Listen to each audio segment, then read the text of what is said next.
బాధాకరమైన విషయం తను చెప్పింది. మరి కేసీఆర్ గారు ఉన్నప్పుడు ఇట్లాంటి ఇన్సిడెంట్లు ఎందుకు కాలేదు 10 సంవత్సరాలలో? ఇవాళ ఎందుకు అవుతున్నాయి? ఎందుకంటే ఎవరికి ఏం తెలియదు, ఎవరికి సొయ్యలేదు, ఎవరికి ఏం తెలియదు, అసలు సొయ్యలేదు ఎవరికి. అసలు ఎడ్యుకేషన్ మినిస్టర్ ఉన్నాడా అండి? Where is the education minister?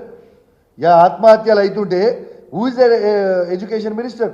Honourable chief minister గారు education minister. Where are you? ఈడ పిల్లలు చచ్చిపోతుంటే నువ్వు పోయి జల్సాలు చేస్తున్నావా అమెరికాలో? ఇంకొక మంత్రి నిన్న మాట్లాడతాడు, ఇలా మేము ఇన్వెస్ట్మెంట్లు తెచ్చినప్పుడు ఏమన్నా చేస్తాం. అరే మీ లెక్క మేము డ్రామాలు చేయలేదయా.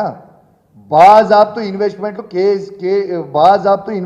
కేటీఆర్ గారు బయటికి పోయినప్పుడు ఈ గోడీ బోడీ లాంటి కంపెనీలు తీసుకురాలేదు.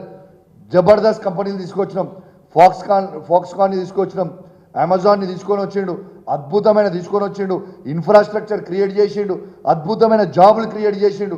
ఇది వాస్తవం కాదా? మీ లెక్క డ్రామాలు చేయలేమేం. మీరు ఈ 10 నెలలు అవుతుంది, ఒక్క గవర్నమెంట్ జాబ్ అన్నా మీరు ఇచ్చిర్రా? ఒక్క ప్రైవేట్ జాబ్ అన్నా మీరు ఇచ్చిర్రా? మీ లెక్క యాక్షన్లు చేయలే మా కేటీఆర్ గారు. బాజాబ్తూ మా కేసీఆర్ గారి నాయకత్వంలో కేటీఆర్ గారు భారతదేశంలో ఏ రాష్ట్రంలో చేయని విధంగా ఇలా 10 లక్షల ఐటీ జాబులు కూడా కేటీఆర్ గారు తీసుకొచ్చి ఇక్కడ యువతనికి ఇచ్చి కాపాడుకుంది. వాస్తవం కాదా? మీరు మీరు అబద్ధాలు చెప్పి మీరు ఏదో ఉపన్యాసాలు ఇచ్చి బోర్డు ఉపన్యాసాలు ఇచ్చి యాక్షన్ చేస్తే యాక్షన్ అయిపోతుంది. Is is not the truth. ఇలా జనాలు నవ్వుకుంటారు. మొన్న కేటీఆర్ గారి ఇంగ్లీష్ మీద ఒక కామెంట్ చేసిండు. ఈయన ఏంటిదో కామెంట్ చేసిండు, నవ్వుకుంటారు ముఖ్యమంత్రి గారిని మీద. ఇలా just because you don't know how to speak English, ఇలా యూఆర్ మేకింగ్ యూఆర్ అబ్సల్యూట్. నీకు జెలసీ, కేటీఆర్ గారి మీద జెలసీ కనబడుతుందని మొత్తం ప్రజలు యావత్ తెలంగాణలో ఉన్న ప్రతి మనిషి నవ్వుకురు నీ మీద ఇష్యూలా. ఇది నిజం కాదా? ఇది అసలు తెలంగాణ కాదు, ప్రపంచం మొత్తం నవ్వుకుంది. ఇలా కేటీఆర్ గారు ఎంత అద్భుతమైన పేరు తెస్తూ ఉన్నారు, ఇలా ఎంత అద్భుతంగా మాట్లాడతారు.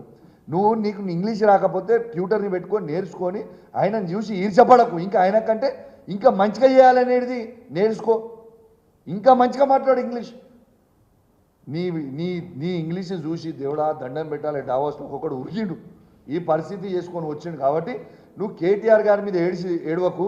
దయచేసి కేటీఆర్ గారి మీద ఏడుచుడు బంద్ చేసి, కేటీఆర్ గారు దిగిపోయారా బాబు. కేటీఆర్ గారు ఇప్పుడు ఒట్టి ఒక ఎమ్మెల్యే, కేసీఆర్ గారు కూడా దిగిపోయారు బాబు. ఇప్పుడు ఎమ్మెల్యే ప్రతిపక్ష నాయకులు మేము అంతే. ఇక నువ్వు ముఖ్యమంత్రి అయినా, మీ ప్రభుత్వం వచ్చింది, మా మీద ఏడుచుడు బంద్ చేసి నువ్వు ఏం పని చేస్తావు పని చేయని చెప్పి సందర్భంగా తెలియజేస్తూ సెలవు తీసుకుంటాను.